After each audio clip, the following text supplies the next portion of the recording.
পশ্চিম এশিয়ার সংঘাত বর্তমানে এক অত্যন্ত জটিল এবং সংবেদনশীল মোড় নিয়েছে। আগে আপনাদের সামনে আমরা এই মধ্যপ্রাচ্যের সংঘাতের সমস্ত খুঁটিনাটি বিষয়গুলো একাধিকবার এডিটরস ডায়েরিতে তুলে ধরেছি। গত কয়েক মাস ধরে চলা এই ভয়াবহ সামরিক সংঘাতের পর বর্তমানে একটি যুদ্ধবিরতি চুক্তি কার্যকর অবস্থায় রয়েছে, যদিও পরিস্থিতি কিন্তু এখনও চরম উত্তেজনাপূর্ণ। আর এই আবহে বেড়েছে তেলের দাম, যার প্রভাব পড়েছে একাধিক ক্ষেত্রে। অস্থিরতা তৈরি হয়েছে আমদানি রপ্তানি ব্যবস্থায়, খরচ বেড়েছে সোনা আমদানিতে। আর ঠিক এই আবহেই প্রধানমন্ত্রী নরেন্দ্র মোদী একাধিক গুরুত্বপূর্ণ সংযমের কথা বলেছেন, যেখানে প্রধানমন্ত্রী আপাতত 1 বছর সোনা কিনতে বারণ করেছেন, বিদেশে ভ্রমণের ক্ষেত্রেও সতর্ক করেছেন। কিন্তু প্রশ্ন হচ্ছে, সোনা কিনতে বারণ কেন? অনেকের মাথাতেই এখন এই প্রশ্নটাই কিন্তু ঘুরপাক খাচ্ছে, কারণ ভারতীয় মহিলাদের এমনিতেই ওই সোনার প্রতি একটা ঝোঁক রয়েছে। স্বাভাবিকভাবেই তারা ভাবছেন, কি এমন হলো যে একটা গোটা বছর তারা সোনা কিনতেই পারবেন না? কেনই বা বিদেশে ভ্রমণ করতে যাওয়া যাবে না? সবটাই কি ওই আমদানি খরচ বাঁচানোর লক্ষ্যে, নাকি এর নেপথ্যে রয়েছে অন্য কোনো সমীকরণ? নমস্কার, আপনারা দেখতে শুরু করেছেন এডিটরস ডায়েরি। আমি ভাস্কর দত্ত আরও একটি নতুন এপিসোডে আপনাদেরকে স্বাগত। দেখুন, আপনাদের আগেও বহুবার একাধিক এপিসোডে জানিয়েছিলাম যে কিভাবে মধ্যপ্রাচ্যের সংঘাত শুরু হলো এবং তারপর ঠিক কি কি ঘটেছে। আপনাদের জানিয়েছিলাম যে একটা যুদ্ধবিরতি কার্যকর হয়েছে ঠিকই, কিন্তু তাতে উত্তেজনা কিন্তু মোটেও কমেনি। গত বুধবারই বেইরুটের দক্ষিণ প্রধান হাইওয়েতে ইসরায়েলি ড্রোন 3টি গাড়ি লক্ষ্য করে সরাসরি হামলা চালিয়েছে। আর এতে একজন মহিলা সহ 2 জন শিশু এবং মোট 8 জন নিহত হয়েছে বলেই খবর। এছাড়াও দক্ষিণ লেবাননের নাবাতিহে অঞ্চলে ইসরায়েলের হামলায় 2 জন স্বাস্থ্যকর্মী নিহত হয়েছেন। দক্ষিণ লেবাননে আবার 6টি গ্রামের বাসিন্দাদের দ্রুত এলাকা খালি করার নির্দেশ দিয়েছে ইসরায়েল। আবার হেজবুল্লাহ প্রধান নাঈম কাসেম ইসরায়েলকে নরক বানানোর শপথ নিয়ে বলেছেন, লড়াইয়ের ময়দান ছাড়ব না, হাতের অস্ত্র নামাবো না, দীর্ঘমেয়াদী যুদ্ধের জন্য আমরা প্রস্তুত। অন্যদিকে মার্কিন প্রেসিডেন্ট ডোনাল্ড ট্রাম্প আবার স্পষ্ট জানিয়েছেন যে আমেরিকা এবং ইরানের মধ্যকার এই যুদ্ধবিরতি চুক্তিটি বর্তমানে ম্যাসিভ লাইফ সাপোর্টে রয়েছে, অর্থাৎ এর বেঁচে থাকার সম্ভাবনা মাত্র 1%। আর যুদ্ধবিরতি ভেঙে যাওয়ার আশঙ্কায় ইরানের রেভলিউশনারি গার্ডস রাজধানী তেহরানে বড়সড় সামরিক মহড়াও শুরু করে দিয়েছে। এদিকে আবার ইসরায়েলের গোয়েন্দা সংস্থা মোসাদের হয়ে গুপ্তচর বৃত্তির অভিযোগে এহসান আফরেস্তাহ নামে 32 বছর বয়সী এক সাইবার বিশেষজ্ঞের ফাঁসি কার্যকর করেছে ইরান। অন্যদিকে গত 4 মে ওমান উপকূলে ইরানের ড্রোন হামলার শিকার হওয়া সংযুক্ত আরব আমিরশাহীর তেল ট্যাঙ্কার এমভি বারকাহ থেকে বুধবার বেশ কিছু পরিমাণ জ্বালানি তেল ওই ওমান সাগরে ছড়িয়ে পড়েছে। আর এর ফলে ওই ওমান সাগরে বড় ধরনের পরিবেশগত বিপর্যয় বা ইকোলজিক্যাল সংকটের আশঙ্কা দেখা দিয়েছে। আবার কুয়েত সরকার জানিয়েছে যে ইরানের রেভলিউশনারি গার্ডসের 4 জন সদস্য সমুদ্রপথে কুয়েতের বুবিয়ান দ্বীপে অনুপ্রবেশের চেষ্টা করার সময় ধরা পড়েছে। এই ঘটনায় আবার কুয়েত ইরানের রাষ্ট্রদূতকে ডেকে কড়া ভাষায় প্রতিবাদ জানিয়েছে। সব মিলিয়ে পরিস্থিতির তেমন কোনো উন্নতি কিন্তু ঘটেনি। আর পশ্চিম এশিয়ার এই সংঘাতের কারণে বিশ্বজুড়ে এই মুহূর্তে ইতিহাসের অন্যতম বৃহত্তম জ্বালানি সংকট তৈরি হয়েছে। আন্তর্জাতিক জ্বালানি সংস্থা সতর্ক করেছে যে 2026 সালে বিশ্বব্যাপী দৈনিক তেলের সরবরাহ চাহিদার তুলনায় প্রায় 1.78 মিলিয়ন ব্যারেল কম থাকবে। এদিকে আবার আন্তর্জাতিক বাজারে অপরিশোধিত তেলের দাম বর্তমানে ব্যারেল প্রতি $120 ঘোরাফেরা করছে। হরমুজ প্রণালীতে যান চলাচল মারাত্মকভাবে ব্যাহত হওয়ায় উপসাগরীয় দেশগুলোর 14 মিলিয়ন ব্যারেলেরও বেশি দৈনিক উৎপাদন বন্ধ বা আটকে রয়েছে। বিশ্বব্যাপী তরলীকৃত প্রাকৃতিক গ্যাসের সরবরাহ প্রায় 20% হ্রাস পেয়েছে, যার প্রধান কারণ কাতারের রাস লাফান হাবে উৎপাদন ব্যাহত হওয়া। আর আপনাদের এটাও জানিয়ে রাখি যে পরিস্থিতি সামাল দিতে আইইএ সদস্য দেশগুলোর কৌশলগত ভান্ডার থেকে রেকর্ড পরিমাণ 400 মিলিয়ন ব্যারেল তেল বাজারে ছাড়ার নির্দেশ দিয়েছে, যার মধ্যে ইতিমধ্যেই 164 মিলিয়ন ব্যারেল বাজারে চলেও এসেছে। ঠিক এই আবহে ভারতের অবস্থাটা ঠিক কেমন, এটাই আমাদের কাছে সবচেয়ে বড় প্রশ্ন। দেখুন, সম্প্রতি ভারত সরকার এবং পেট্রোলিয়াম মন্ত্রক স্পষ্ট করেছে যে দেশের তেল সংস্থাগুলোর বাণিজ্যিক স্টক এবং সরকারি রিফাইনারি মিলিয়ে ভারতের কাছে এখন মোট 60 দিনের জ্বালানি তেল এবং পেট্রোলিয়াম পণ্যের মজুত রয়েছে। হরমুজ প্রণালী এড়াতে ভারত কিন্তু সফলভাবে তাদের জ্বালানি কূটনীতি পরিবর্তন করেছে। বর্তমানে ভারতের মোট অপরিশোধিত তেল আমদানির 70% পারস্য উপসাগরের বাইরে বিকল্প রুট দিয়ে দেশে আনা হচ্ছে। দেশের শোধনাগারগুলো 100%-এরও বেশি ক্ষমতায় কাজ করছে এবং ডোমেস্টিক এলপিজি উৎপাদন দৈনিক 35,000 টন থেকে বাড়িয়ে 54,000 টনে নিয়ে যাওয়া হয়েছে। এর মধ্যে রাশিয়ার বিদেশমন্ত্রী সের্গেই লাভরভ ভারতকে আশ্বস্ত করেছেন যে বৈশ্বিক চাপ এবং নিষেধাজ্ঞা সত্ত্বেও রাশিয়া ভারতকে অবিচ্ছিন্নভাবে তেল সরবরাহ করে যাবে। মে মাসের 16 তারিখের ডেডলাইনের আগেই ভারতীয় রিফাইনারিগুলো অতিরিক্ত রুশ সেবন অপরিশোধিত তেল বুক করার প্রক্রিয়া দ্রুত সম্পন্ন করেছে বলেই খবর।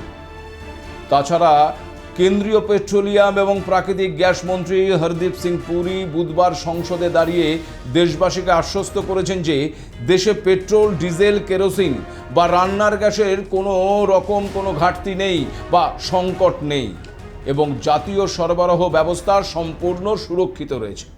তবে একটি উদ্বেগের কথাও কিন্তু তিনি তুলে ধরেছেন।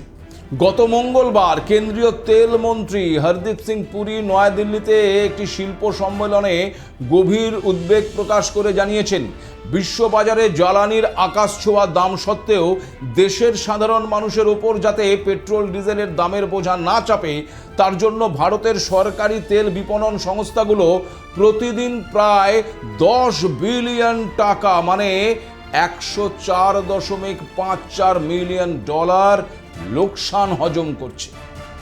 তেল সংস্থাগুলো কতদিন এই বিপুল আর্থিক ক্ষতি একা বহন করতে পারবে তা নিয়ে তৈরি হয়েছে একাধিক প্রশ্ন এবং উদ্বেগ। আর ঠিক এই সময়েই এক গুচ্ছ নির্দেশিকা দিয়েছেন প্রধানমন্ত্রী নরেন্দ্র মোদী। যেমন ব্যক্তিগত গাড়ি ব্যবহারের পরিবর্তে একই গন্তব্যে অফিস যাত্রীদের একসঙ্গে গাড়ি শেয়ার বা পুল কার ব্যবহার করার পরামর্শ দেওয়া হয়েছে। সপ্তাহে অন্তত 2 থেকে 3 দিন ব্যক্তিগত গাড়ির বদলে মেট্রো, লোকাল ট্রেন বা পাবলিক বাসের মতন গণপরিবহন ব্যবহার করতে বলেছেন প্রধানমন্ত্রী। প্রতিটি পরিবারকে তাদের মাসিক পেট্রোল, ডিজেল এবং রান্নার গ্যাসের ব্যবহার অন্তত 10% কমিয়ে আনার অনুরোধ করেছেন তিনি। তথ্য প্রযুক্তি, ফিনটেক এবং অন্যান্য বেসরকারি সংস্থাগুলোকে তাদের কর্মীদের জন্য পুনরায় ওই ওয়ার্ক ফ্রম হোম বা বাড়ি থেকে কাজ করার ব্যবস্থা চালুর নির্দেশ দিয়েছেন প্রধানমন্ত্রী। অতি জরুরি প্রয়োজন ছাড়া ব্যক্তিগত বা পারিবারিক স্তরে অপ্রয়োজনীয় বিদেশ ভ্রমণ বা পর্যটন আপাতত স্থগিত রাখতে অনুরোধ করেছেন প্রধানমন্ত্রী। ছুটির দিনে বেড়ানোর জন্য বিদেশের বদলে ভারতের অভ্যন্তরীণ পর্যটন কেন্দ্রগুলোকে বেছে নেওয়ার পরামর্শ দিয়েছেন প্রধানমন্ত্রী। দেশের বাইরে বা বিদেশে গিয়ে বিলাসবহুল ডেস্টিনেশন ওয়েডিং করার প্রবণতা বন্ধ করে দেশের মাটিতেই বিবাহ অনুষ্ঠান করার আহ্বান জানিয়েছেন তিনি। কৃষিকাজে আবার রাসায়নিক সারের ব্যবহার এক ধাক্কায় 50% কমিয়ে জৈব সার ব্যবহারের উপর জোর দিতে বলা হয়েছে। আর সবচেয়ে উল্লেখযোগ্য হলো আপাতত আগামী 1 বছর সোনা কিনতে নিষেধ করেছেন প্রধানমন্ত্রী নরেন্দ্র মোদী। আর এখানেই উঠছে প্রশ্ন যে কি এমন হলো যে গোটা একটা বছর সোনা কেনাই যাবে না? আমদানির খরচ বাঁচানোটাই কি এর মূল কারণ, নাকি এর নেপথ্যে রয়েছে অন্য কোনো সমীকরণ? পশ্চিম এশিয়ার অস্থির পরিস্থিতি এবং বৈদেশিক মুদ্রার ভাণ্ডারের ওপর বাড়তে থাকা চাপের মধ্যে দেশবাসীর কাছে এক বিশেষ আবেদন করেছেন প্রধানমন্ত্রী নরেন্দ্র মোদী। তিনি অনুরোধ জানিয়েছেন যে আগামী 1 বছর যেন কেউ সোনা বা সোনার গয়না না কেনে। তার মতে এতে দেশের বিপুল পরিমাণ বৈদেশিক মুদ্রা সাশ্রয় করা সম্ভব হবে। প্রধানমন্ত্রীর সেই আবেদনের ঠিক একদিন পরেই অর্থাৎ বুধবার কেন্দ্রীয় সরকার সোনা এবং রূপোর আমদানি শুল্ক বড়সড় হারে বাড়ানোর সিদ্ধান্ত নেয়। আগে সোনা এবং রূপোর ওপর মোট 6% আমদানি শুল্ক কার্যকর ছিল। নতুন সিদ্ধান্ত অনুযায়ী তা বেড়ে দাঁড়িয়েছে 15%। এর মধ্যে 10% হলো মূল আমদানি শুল্ক আর 5% কৃষি পরিকাঠামো এবং উন্নয়ন সেস ধার্য করা হয়েছে। ফলে কার্যত 2.5 গুণ বেড়ে গেছে এই শুল্কের বোঝা। স্বর্ণ ব্যবসায়ীদের আশঙ্কা, এর জেরে বাজারে সোনা এবং রূপোর দাম উল্লেখযোগ্যভাবে বৃদ্ধি পেতে পারে, ইতিমধ্যে যা পাওয়া শুরুও করেছে। এদিকে কেন্দ্রের ধারণা, শুল্ক বাড়ালে বিদেশ থেকে সোনা আমদানি কিছুটা কমবে, আর তাতে বাণিজ্য ঘাটতি নিয়ন্ত্রণে আসবে এবং ডলারের তুলনায় টাকার মূল্যের পতন কিছুটা ঠেকানো সম্ভব হবে। কারণ বিশ্বের দ্বিতীয় বৃহত্তম সোনা ব্যবহারকারী দেশই হলো আমাদের এই ভারত। দেশের মোট চাহিদার বেশিরভাগটাই ওই বিদেশ থেকে আমদানির মাধ্যমে পূরণ করতে হয়। পাশাপাশি আবার বিনিয়োগ হিসেবে দেশের সোনার চাহিদা দ্রুত বেড়েছে। প্রধানমন্ত্রী জানিয়েছেন, ভারতে প্রতি বছর প্রায় 700 থেকে 800 টন সোনা কেনা হয়, অথচ দেশে উৎপাদিত সোনার পরিমাণ মাত্র 1 থেকে 2 টন, অর্থাৎ প্রয়োজনের প্রায় 90% সোনাই ওই বিদেশ থেকে আনতে হয়। আর এই বিপুল আমদানির জন্য প্রচুর বৈদেশিক মুদ্রা খরচ হয়, কিন্তু তার সরাসরি কোনো প্রভাব দেশের শিল্প উদ্যোগে বা শিল্প উৎপাদনে পড়ে না। সরকারি পরিসংখ্যান অনুযায়ী 2025-26 অর্থবর্ষে ভারত প্রায় 7,200 কোটি ডলারের সোনা আমদানি করেছে, যা ভারতীয় মুদ্রায় প্রায় 6 লক্ষ কোটি টাকার সমান। আগের অর্থবর্ষে এই পরিমাণ ছিল 5,800 কোটি ডলার বা প্রায় 4,87,000 কোটি টাকা। অর্থাৎ 1 বছরের ব্যবধানে সোনা আমদানি বেড়েছে প্রায় 24%। বর্তমানে ভারতের মোট আমদানির প্রায় 9%ই সোনা। বিদেশ থেকে আমদানি করা পণ্যের তালিকায় ওই অপরিশোধিত তেলের পরেই রয়েছে এই সোনা। এই পরিস্থিতিতে প্রধানমন্ত্রী দেশবাসীর কাছে আবেদন জানিয়েছেন যে বাড়িতে বিয়ে বা অন্য কোনো অনুষ্ঠান থাকলেও আগামী 1 বছর যেন নতুন সোনার গয়না না কেনা হয়। তার কথায়, অতীতে যুদ্ধ বা সংকটের সময় মানুষ দেশের স্বার্থে সোনা দান করতেন, এখন দান করার কোনো প্রয়োজন নেই, তবে সোনা না কিনে দেশকে সাহায্য করা যেতে পারে। তিনি বলেছেন, বৈদেশিক মুদ্রা বাঁচাতে নাগরিকদের এই সংযম দেখানোর জরুরি। উল্লেখযোগ্য বিষয় হলো, প্রধানমন্ত্রীর আবেদন আসার আগেই দেশে সোনা আমদানি কিন্তু কমতে শুরু করেছিল। 2026 সালের জানুয়ারিতে ভারত প্রায় 100 টন সোনা আমদানি করেছিল। আবার ফেব্রুয়ারিতে সেই পরিমাণ নেমে আসে 65 থেকে 66 টনে। ফেব্রুয়ারির শেষ থেকে ইরান, আবার আমেরিকা ও ইসরায়েলের মধ্যে উত্তেজনা বৃদ্ধি পাওয়ার পর মার্চ মাসে সেই আমদানি কমে দাঁড়ায় 20 থেকে 22 টনে। আর এপ্রিল মাসে তা আরও নেমে হয় মাত্র 15 টন। অতিমারির সময় বাদ দিলে গত 3 দশকে এত কম সোনা আমদানির নজির কিন্তু দেখা যায়নি। বিশেষজ্ঞদের মতে, পশ্চিম এশিয়ায় সংঘাতের কারণে আন্তর্জাতিক বাজারে তেলের দাম বেড়েছে, আর তার ফলে ভারতের আমদানি খরচও বৃদ্ধি পেয়েছে এবং বৈদেশিক মুদ্রার ভাণ্ডারের ওপর চাপ তৈরি হয়েছে। ফলে এই আবহে সোনা কেনা কমলে সরাসরি বিলিয়ন বিলিয়ন ডলারের সাশ্রয় হবে। এখানে আপনাদেরকে একটা বিষয় জানিয়ে রাখি যে 2026 সালের ফেব্রুয়ারি মাসের শেষে ভারতের ফরেক্স রিজার্ভ সর্বকালীন রেকর্ড গড়ে ওই প্রায় 728.5 বিলিয়ন ডলারে পৌঁছেছিল। কিন্তু পশ্চিম এশিয়া বা মধ্যপ্রাচ্যের ভূ রাজনৈতিক সংঘাত এবং জ্বালানি তেলের দাম বৃদ্ধির কারণে পরবর্তী 2 মাসে তা প্রায় 38 বিলিয়ন ডলার হ্রাস পেয়ে এই মে মাসের শুরুতে 690.69 বিলিয়ন ডলারে নেমে এসেছে। এই পতন রুখতে অপ্রয়োজনীয় বা ডেড ক্যাপিটাল হিসেবে পরিচিত সোনা আমদানি কমানো সরকারের অন্যতম প্রধান লক্ষ্য হয়ে দাঁড়িয়েছে। দেখুন, ভারতের মোট আমদানি বিলের সবচেয়ে বড় অংশ জুড়ে রয়েছে খনিজ তেল এবং তার ঠিক পরেই রয়েছে কিন্তু এই সোনা। তেল না কিনলে দেশ কিন্তু স্তব্ধ হয়ে যাবে, তবে সোনা না কিনলে দেশ স্তব্ধ কিন্তু হবে না। সাধারণ মানুষ যখন সোনা কেনে তখন পরোক্ষভাবে ভারতের ফরেক্স রিজার্ভ থেকে বিলিয়ন বিলিয়ন ডলার বাইরে চলে যায়। তাই সরকার সোনা আমদানি সাময়িক কমিয়ে সেই ডলার দিয়ে তেল কিনতে চাইছে। আর আগেও আপনাদেরকে বললাম যে এই বিপুল পরিমাণ সোনা এবং তেল আমদানির কারণে বাজারে ডলারের চাহিদা কিন্তু অতিরিক্ত বেড়ে গেছে। অন্যদিকে আবার ভারতীয় টাকার মূল্য রেকর্ড পড়ে গিয়ে প্রতি ডলারের বিপরীতে প্রায় 95.63 পৌঁছেছে। টাকার এই পতন আটকাতে এবং দেশের কারেন্ট অ্যাকাউন্ট ডেফিসিট নিয়ন্ত্রণে রাখতেই এই সফট ক্যাপিটাল কন্ট্রোল বা সোনা না কেনার মৌখিক অনুরোধ রাখা হয়েছে। তবে এর নেপথ্যে আরও একটা কারণ কিন্তু রয়েছে, আর তা হলো ডি-ডলারাইজেশন। ভারত মার্কিন বন্ডে তার নির্ভরতা কমাচ্ছে।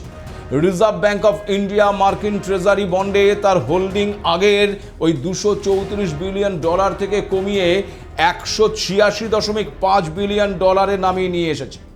এর বদলে আরবিআই তার রিজার্ভে সোনার পরিমাণ বাড়িয়ে 17% করেছে। তাছাড়া ভারত ইতিমধ্যেই রাশিয়া, সংযুক্ত আরব আমিরশাহী এবং আরও কয়েকটি দেশের সঙ্গে মার্কিন ডলারকে এড়িয়ে সরাসরি রুপি বা টাকা বা স্থানীয় মুদ্রায় অপরিশোধিত তেল এবং পণ্য বাণিজ্য শুরু করেছে। কারণ মোদী সরকারের দীর্ঘমেয়াদী লক্ষ্যটাই হলো আন্তর্জাতিক বাণিজ্যে সরাসরি ভারতীয় টাকার ব্যবহার বাড়ানো। আর ডলারের সংকট বা অস্থিরতা বাড়লে দেশগুলো বিকল্প খুঁজতে বাধ্য হয়। যুদ্ধের এই আবহে ভারত যদি টাকাতে লেনদেন বাড়িয়ে দেয়, তবে সেটা ওই বিশ্ববাজারে টাকার গ্রহণযোগ্যতা যেমন বাড়াবে, তেমন অন্যদিকে ডলারের একাধিপত্য কমাবে বলেই কিন্তু মনে করছেন বিশেষজ্ঞ। মনে করে দেখুন, প্রধানমন্ত্রী কিন্তু বারবার সারের ব্যবহার কমানো, জৈব চাষ এবং অভ্যন্তরীণ পর্যটনে গুরুত্ব দেওয়ার কথা বলেছেন। এটি আসলে ওই আত্মনির্ভর ভারত অভিযানের একটি অংশ। আমদানির বিকল্প দেশীয় পণ্য ব্যবহার করলে ভারতের ডলারের চাহিদা কমে যায়, যা পরোক্ষভাবে ডি-ডলারাইজেশনের পথকেই কিন্তু প্রশস্ত করে দিচ্ছে। এখন মধ্যপ্রাচ্যের সংঘাত যদি আরও বাড়ে, তবে গ্লোবাল পেমেন্ট সিস্টেমে অস্থিরতা দেখা দিতে পারে। তাই আগে থেকেই সতর্কবার্তা দিয়ে সাধারণ মানুষকে মিতব্যয়ী মানে কম খরচী হওয়ার আহ্বান জানিয়েছেন প্রধানমন্ত্রী। আর এটা আসলে একটি অর্থনৈতিক রক্ষা কবচ হিসেবে ব্যবহার করছেন তিনি। আর ভারত, চীন এবং রাশিয়ার মতন ব্রিক্সভুক্ত দেশগুলো যেভাবে ডলারের বিকল্প খোঁজার চেষ্টা করছে, তাতে কিন্তু মার্কিন ডলারের গ্লোবাল রিজার্ভ কারেন্সি স্ট্যাটাস ঝুঁকির মুখে পড়েছে। চাপের মুখে পড়েছেন খোদ মার্কিন প্রেসিডেন্ট ডোনাল্ড ট্রাম্প। তিনি আগেই হুমকি দিয়েছেন যে কোনো দেশ যদি ডলারের বিকল্প তৈরি করে বা ব্যবহার করে, তবে সেই দেশের ওপর আমেরিকা 100% পর্যন্ত আমদানি শুল্ক চাপাবে। আর এটাই এখন বুমেরাং হয়ে যাচ্ছে ওই ট্রাম্পের জন্য। ট্রাম্পের এই আগ্রাসী শুল্ক নীতির কারণে বিশ্বব্যাপী ডলারের ওপর ভরসা কমছে এবং আন্তর্জাতিক বাজারগুলোতে সোনা ও বিকল্প মুদ্রার গ্রহণযোগ্যতাটাও বাড়ছে। ফলে ট্রাম্পের এই নীতি মার্কিন অর্থনীতির উপর পরোক্ষে চাপ তৈরি করতে পারে এবং বিশ্বকে আরও দ্রুত ডলারের বিকল্প খুঁজে নিতে বাধ্য করতে পারে। যাই হোক, এদিকে প্রধানমন্ত্রী মোদীর পথে হেঁটে ইতিমধ্যেই কিন্তু পশ্চিমবঙ্গের বাসিন্দাদেরও জ্বালানি সাশ্রয় করার এবং আপাতত সোনা না কেনার আর্জি জানিয়েছেন রাজ্যপাল RN রবি। একই সঙ্গে গণপরিবহন ব্যবহার করার আর্জিও জানিয়েছেন তিনি। আর ইতিমধ্যেই জ্বালানি সাশ্রয়ের বার্তা দিতে নিজের কনভয়ে গাড়ির সংখ্যা কমানোর সিদ্ধান্ত নিয়েছেন খোদ প্রধানমন্ত্রী। সম্প্রতি তিনি মাত্র 2টি গাড়ি নিয়ে ক্যাবিনেট মিটিংয়ে যোগ দিয়ে দৃষ্টান্ত স্থাপন করেছেন। আর মোদীকে অনুসরণ করে আবার কনভয়ের গাড়ির সংখ্যা কমাচ্ছেন কেন্দ্রীয় মন্ত্রী থেকে শুরু করে বিজেপি শাসিত রাজ্যের মুখ্যমন্ত্রীরা। ইতিমধ্যে মুখ্যমন্ত্রী শুভেন্দু অধিকারীও তার নিরাপত্তার দায়িত্বে থাকা ডাইরেক্টর অফ সিকিউরিটিকে নির্দেশ দিয়েছেন যে কনভয় থেকে অনাবশ্যক গাড়ি যেন ছেঁটে ফেলা হয়। মুখ্যমন্ত্রীর পথ অনুসরণ করেছেন আবার বিধায়করাও। বৃহস্পতিবার স্কুটি চালিয়ে বিধানসভায় যেতে দেখা যায় শ্যামপুকুরের বিধায়ক পূর্ণিমা চক্রবর্তীকে। আবার সাইকেল করে যেতে দেখা গেল হলদিয়ার বিজেপি বিধায়ক প্রদীপ কুমার বিজালিকে। তিনি জানিয়েছেন ওই MLA হোস্টেল থেকে সাইকেলেই আসা যাওয়া করবেন। সব মিলিয়ে এটা শুধু সোনা না কেনার বা গাড়ি না চড়ার আবেদন নয়, বরং এটা একটা আসন্ন বৈশ্বিক অর্থনৈতিক অনিশ্চয়তার বিরুদ্ধে দেশকে প্রস্তুত করার এক নীরব সতর্কবার্তা। কারণ যুদ্ধ, ডলারের চাপ আর জ্বালানি সংকট এই সময়ে আত্মনির্ভরতা এবং মিতব্যয়ী মানে খরচ কমানোটা হয়ে উঠতে পারে ভারতের কাছে সবচেয়ে বড় অর্থনৈতিক হাতিয়ার। আর এখানে আপনাদেরকে একটি বিষয় জানিয়ে রাখি, 1965 সালে দ্বিতীয় প্রধানমন্ত্রী লাল বাহাদুর শাস্ত্রীও খাদ্য সংকট মোকাবেলায় দেশবাসীকে খাবার কম খাওয়ার এবং সপ্তাহে একদিন উপোস রাখার আবেদন করেছিলেন। তার সেই আবেদন এবং জয় জওয়ান জয় কিষাণ স্লোগানে ভারতের সবুজ বিপ্লব নিয়ে এসেছিল। বর্তমানে খাদ্যের কোনো সংকট না থাকলেও অর্থনৈতিক সংকট মোকাবেলায় প্রধানমন্ত্রী নরেন্দ্র মোদীর আবেদন মেনে দেশবাসীর পদক্ষেপ ভারতীয় অর্থনীতিকে স্বনির্ভর করে তোলে কিনা এখন সেটাই দেখা। আজ এই পর্যন্তই। নমস্কার।